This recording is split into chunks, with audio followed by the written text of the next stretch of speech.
Salutations B. If you'd like to join me at the top of the mat, we are going to start in Tadasana, toes together, big toes together, heels slightly apart. This can also be hip distance apart if that's more comfortable.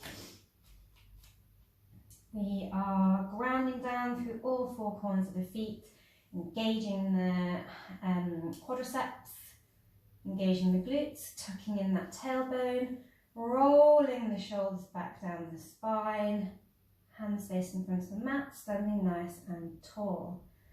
Lovely.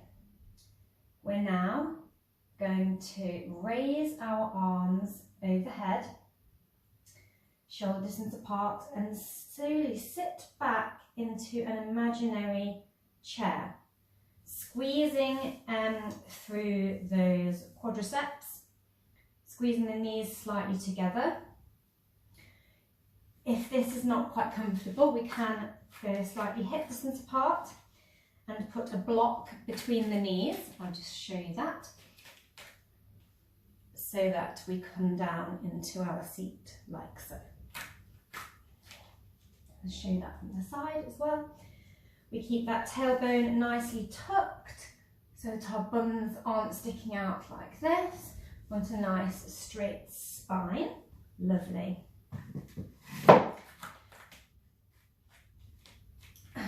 So, from our chair pose, we're going to hinge at the hips and reach down to the mat, slightly straightening out our legs. We can straighten them as far as we can go without locking the knees, or we can leave a bit of a bend in them. We can also come down to blocks to bring that mat up to us into our deep forward fold. Otherwise have our hands nicely framing the feet and letting that head hang loose. Lovely. We can come up onto the fingertips into our halfway lift, or onto our blocks, creating that nice long straight flat back, imagining we're balancing a glass of water on our lovely flat back. We'll put our fingertips here. From here, we're going to push into the palms, slightly bending our knees and sending our right foot to the back of the mat, followed by our left. Pushing the ground away, one nice long line of energy into our Palakasana, our plank pose. Option to drop the knees here, take a bit of load out of those shoulders and wrists. Make sure we're still gripping the mat nicely and pushing that ground away, protracting through those shoulders. Wonderful. Wherever you are, we are now going to perform our Chaturanga Dandasana. So from here, whether you're on the knees or in our full plank pose, you can shift your weight forward so that your shoulders are just coming slightly over the fingertips. Begin to bend our elbows and squeeze the body and hover here, and then all the way down to the ground.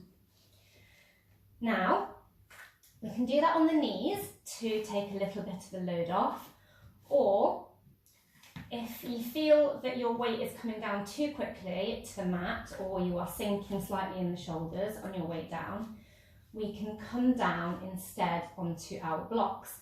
So I'm just taking the blocks and aligning them into not quite the edges of the mat, about 2 inches away from the edge of the mat, where I know my shoulders will come to. So I'm going to take my hands back into my plank pose, shift that weight forward. I can see that my blocks are aligned. You can also do this on the knees. And then grip that chest with the elbows as they bend and place the shoulders on the blocks. They can support you there. This can also be with the legs straight, and you can come into that from your full plank pose, shift that weight bend and squeeze into the chest and support your shoulders under those blocks. Beautiful. Wherever you are, well done. I'm just going to move those over there. So we should all be meeting down on the mat with our hands roughly behind our shoulders. If you have your blocks here, just move them to the side for a moment. So we're going to have our tops of our feet touching our mat, and we have a few options of back bend here. So if you know that you have any spinal issues, you might just want to stay here and take a little bit of a curve into the spine, engaging those leg muscles and those glutes. You can come up onto the forearms into a Sphinx pose, squeezing those glutes still.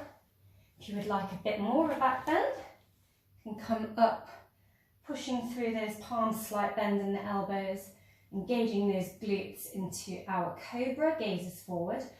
Or if you're feeling really fab, then grip the mat, slide the arms a little further back, grip the mat, pull the chest through and come up onto the tops of the feet, sending that chest right through, really proud, hovering off that mat, supporting yourself through your arms and gripping that mat into our upward facing dog, Urdhva Mukha Svanasana.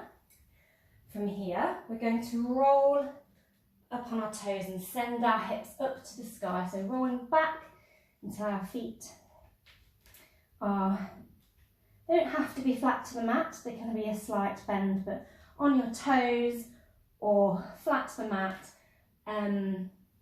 Slight bend if you feel like you are hunching or rounding in the back and want that nice straight spine, relaxing the head, Adho Mukha Svanasana, our downward facing dog.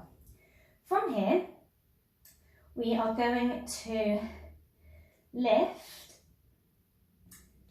our right leg up into the sky, into our three-legged dog. Then, as we shift our weight forward and bring that knee through to the chest, you might need to come up onto your fingertips to make space for this, or up on your blocks. Step that foot between the hands. With our back foot, we are going to push down until we feel a solid foundation through both our front foot and our back foot.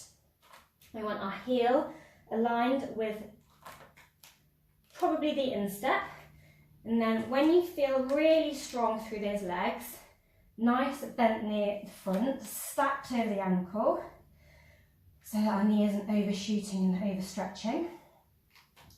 Might need to step that back foot in a little bit to make the stance more comfortable.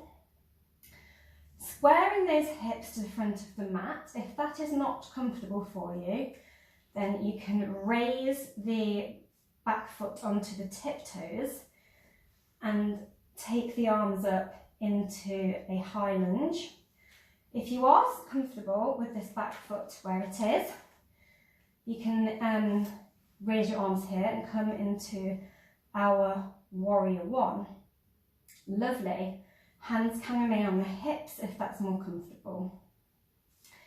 From here, we're going to bend, hinging at the hips again, lowering slowly over that front knee. Coming back onto the toes on that left foot, and then sending our right foot to meet our left foot at the back of the mat, back into our Palakasana, our plank pose. And yeah, we're going to go back into that vinyasa. So when you're ready, shifting that weight forward, remembering if you need any blocks or modifications, bending those elbows and catching the body, lowering down, flattening those feet onto the backs of the feet, pushing up, remembering your options for back bends, Sphinx, Cobra or Upward Dog. Beautiful. Rolling back on those toes and sending those hips up to the sky, Adho Mukha Svanasana. down facing dog. Have a few breaths here, well done. From here, we are going to lift our left leg up into the sky. And again, bringing that foot through it. If you're finding you're not quite getting that foot all the way forward, we can grab the ankle and pull that foot forward through. Lovely. Can also have the blocks waiting for us here as well, whatever's comfortable for you. Again, finding that nice alignment through the feet, stepping that back foot in a little if we need to, raising those arms up into our warrior one, again on the other side, remembering any modifications you might need here. Lovely. Hinging forward, sending the body forward down to the mat again, or blocks if they're waiting for you. And then we're going to step the left foot back to meet the right, back into our plank pose. Here we go again, vinyasa. Stay with me, guys. We're lowering down, squeezing, catching that body on our blocks, lowering, lifting up into our back bend, whichever one you have chosen. Beautiful. Rolling those toes back into that down dog. Wonderful. Now from here, we can either step our way to the front of the mat, or you can ground down through the palms, bend the knees, and then hop forward. Might also come up onto the fingertips for that. Lovely. And then we get a nice rest with our blocks or our hands to the mat, back into that deep forward fold. Beautiful. Take a few breaths here if you need to.